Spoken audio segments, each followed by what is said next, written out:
माँ सरस्वती के चरणों में वंदन करते हुए आज की कहानी शुरू करती हूँ। चार दीपक आपस में बात कर रहे थे। पहला दीपक बोला, मैं हमेशा बड़ा बनना चाहता था, सुंदर और आकर्षक घड़ा बनना चाहता था, पर क्या करूँ, जरा सा दीपक बन गया। दूसरा दीपक बोला, मैं भी अच्छी भव्य मूर्ति बनकर किसी अमीर आदमी के घर की शोभा बढ़ाना चाहता था, पर क्या करूं, कुम्हार ने मुझे एक छोटा सा दीपक बना दिया। तीसरा दीपक बोला, मुझे बचपन से ही पैसों से प्यार है, काश मैं गुल्लक बनता तो हमेशा पैसों से भरा रहता, पर मेरी किस्मत में ही दीपक बनना लिखा होगा। चौथा दीपक खामोश रहकर उनकी बातें सुन रहा था।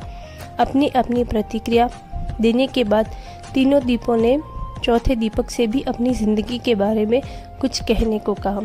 चौथे दीपक ने कहा, भाइयों, कुम्हार जब मुझे बना रहा था तो मैं बहुत खुश हो रहा था, क्योंकि वह मुझे बनाते वक्त प्रसन्न था। उसने जब मुझे बनाया तो मैं अपने जीवन के प्रति कृतज्ञ हो गया कि मैं एक बिखरी हुई मिट्टी से एक सुंदर दीपक बन गया, जो अंधेरे को दूर करने का साहस रखता है। मैं वो साहसी दीपक हूँ जिसके जलते ही अंधेरा छूमंतर हो जाता है। मैं आभारी हूँ उस कुम्हार का जिसने मुझे ऐसा रूप दिया कि मैं भगवान के सामने मंदिरों में प्रज्वलित किया जाता हूँ। मैं रोशनी में पढ़कर ना जाने कितने होनहार बच्चे आज बड़े बड़े ऑफिसर बन गए हैं और देश की सेवा कर रहे हैं।